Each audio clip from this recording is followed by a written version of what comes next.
Hi and welcome to my channel. My name is Beth and I am the bookworm trait. And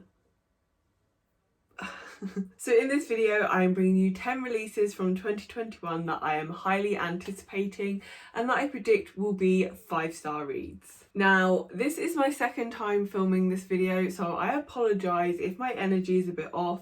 I filmed this entire video without turning my camera on. Yeah, it was a good time. So if I seem like I am rushing to get through it, that's because I kind of am. I'm sorry. Anyway, let's get started. Whilst I'm going to run through books from each month that I have books for, I didn't think to put them in order of actual release date in the month, so yeah, my organisation skills are just not great.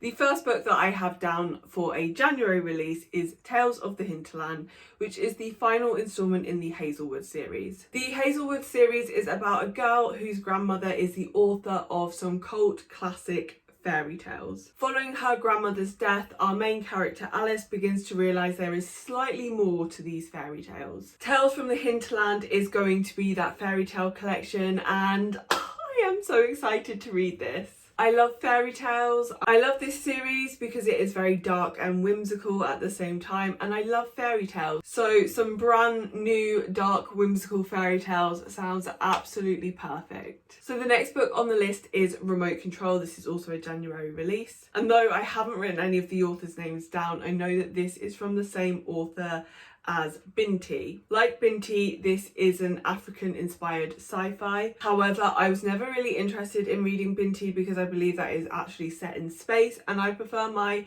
sci-fi to be more post-apocalyptic, dystopian, or with like fantastical elements to it. Remote Control is about a girl who is given the power of death, and it is just a story following her as she comes to terms with her new powers, where she can literally like flatten an entire town. This sounds like it is going to have fantastical sci-fi elements and potentially some apocalypticness in there.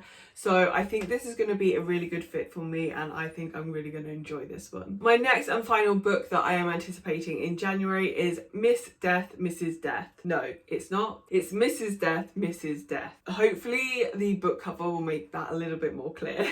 In 2020, I've discovered that I really enjoy books that are a little bit strange. They don't really seem to fit into any genre, and I'm hoping this is going to be the same thing with Mrs. Death, Mrs. Death. This is about death, and in this book, Death is a black working class woman who has become somewhat tired and frustrated with her life. She makes friends with a man called Wolf, and he becomes her scribe and basically writes her story for her. Another thing I really love is books that look at the concept of life and death, and so again, I think it's going to be 5 stars, hence why it's on the list. So moving into February now, and I have 3 books that I'm looking forward to in February. The first one I have is A Court of Silver Flames, and this is obviously the next book in the ACOTAR series, this one following Nesta, and it better be Cassian. If you've seen my top books of 2020, then you will know Crescent City rated very highly,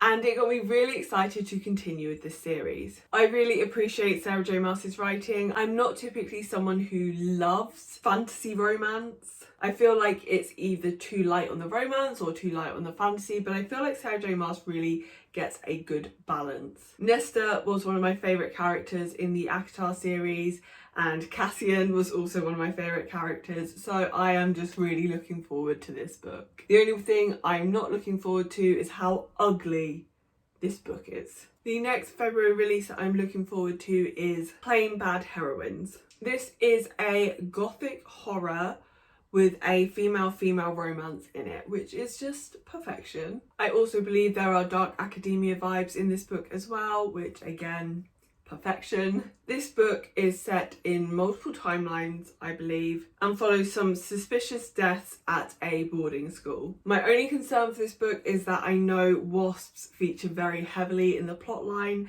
and I am terrified of wasps. I have a full-blown phobia. I have nightmares about them. I can't look at pictures of them. If I hear buzzing, I freak out. So I'm just hoping that I'm going to actually be able to read this book. But if I can read it, I think I'm going to love it. And the final book that I have for February is What Big Teeth. This is a YA horror, I think, or a fantasy. I'm not sure exactly which one it fits in, but it is about a girl who is a monster and who has kind of been hiding that part of herself until something happens and she has to go and live with her family in the woods and come to terms with what it means to be a monster. I love monsters, I love monster books, and I think the concept of this sounds really interesting. So even though it's YA, which I'm trying to kind of steer away from a little bit in 2021, I think I'm really going to enjoy this one. So we're going to move into April, and I only have one book for April, and this is Ariadne. Ariadne is a Greek myth retelling. In Greek mythology, Ariadne is a princess of Crete. I forget the name of her dad though. Her dad is the guy that has the labyrinth and the Minotaur, and Ariadne is the woman who helps Prince Theseus solve the labyrinth and escape. She escapes with him, believing that they are in love, but it turns out that Theseus is just using her, and I believe he leaves her on an island somewhere, you know, as all good men do. My understanding is that this is a feminist retelling, and so hopefully Ariadne is gonna get her own back on that dick. So we're now moving into July, and I have two books for July. The first one being You and Me at the End of the World. Now again, I think this is a YA book, but this is a YA book that I think I'm still going to be able to enjoy and connect with. This book is about a boy and a girl who find themselves as the only people left on Earth at the end of the world. They find this experience freeing. They find that they can finally be themselves and not the stereotypes that they have had to conform to, as they're the last people on Earth. There's no one left to impress.